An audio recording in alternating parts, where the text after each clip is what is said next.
Federal Reserve has no interest in Bitcoin. Let's get into this. Any value or benefits in the U.S. government building a reserve of Bitcoin?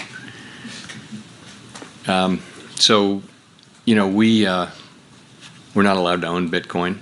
The Federal Reserve Act says what we can own, and we're not looking for a law change. That's the kind of thing for Congress to consider, but we are not looking for a law change at the Fed. Do you see any So value? last week, the Federal Reserve Chairman Jerome Powell wanted everyone to know one thing: the Federal Reserve isn't touching Bitcoin.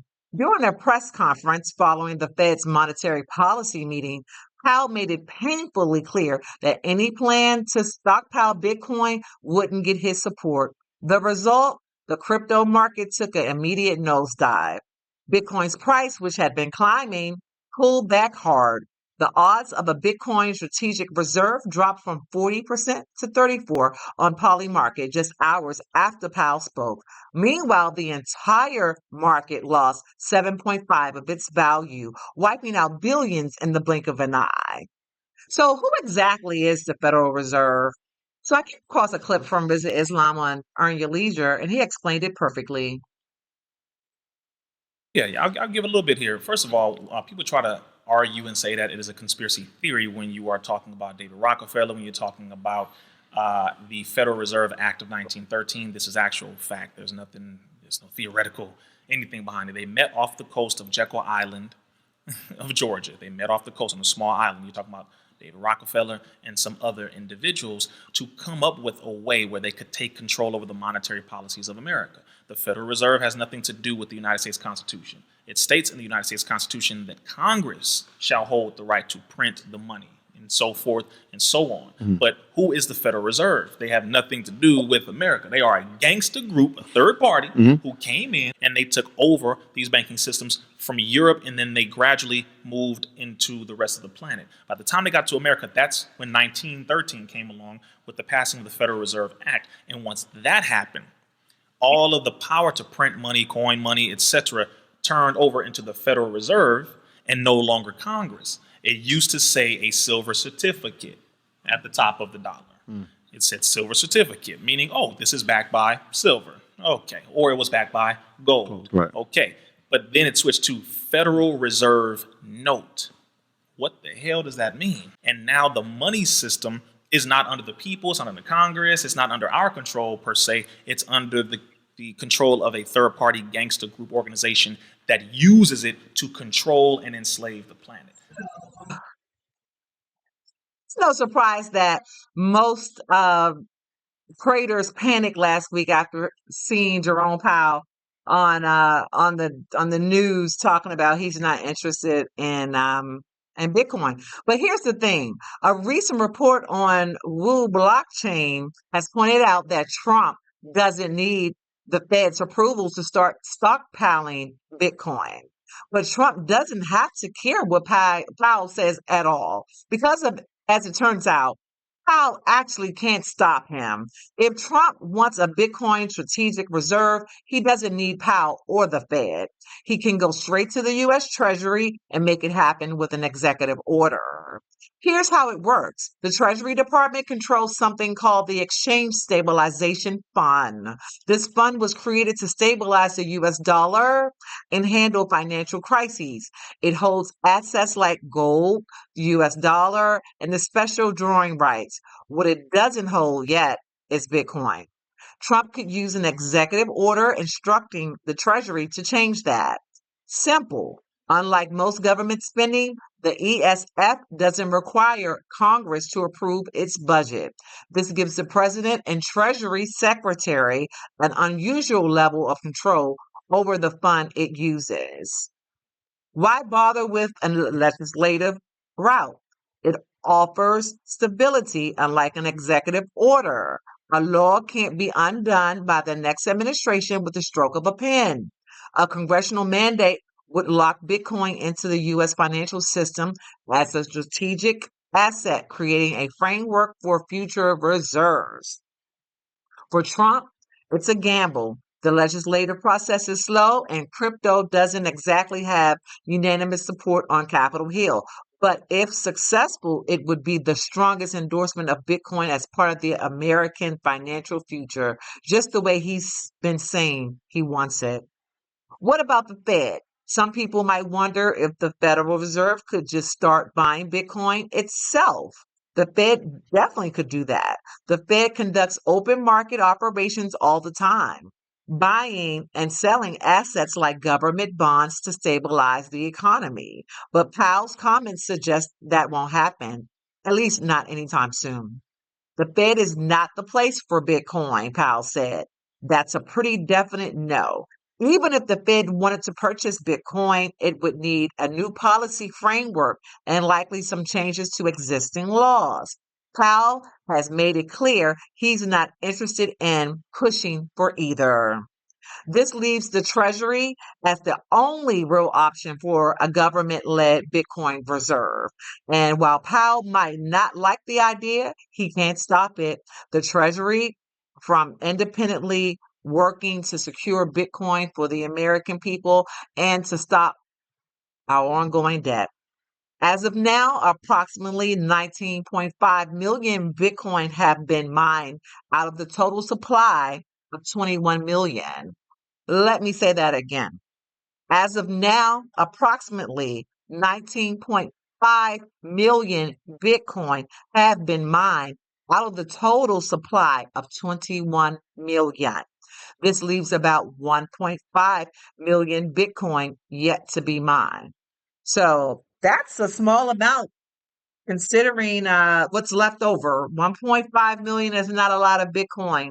And the US has to be the leader in the financial market. So we have to get on the ball fast. And I believe as soon as Trump gets into office on January the 20th, if he's going to make some significant changes to make sure that Bitcoin is part of the new financial system that's coming into play. So this isn't financial advice, but it is something you should listen to. Even if you just buy $10 worth of Bitcoin, make sure that you have Bitcoin as an asset for you and your family. This is the Awareness District. Thank you for tuning in today. We cover digital asset news and also DC local news. Please like, subscribe, and share and tell a friend. We'll see you next time.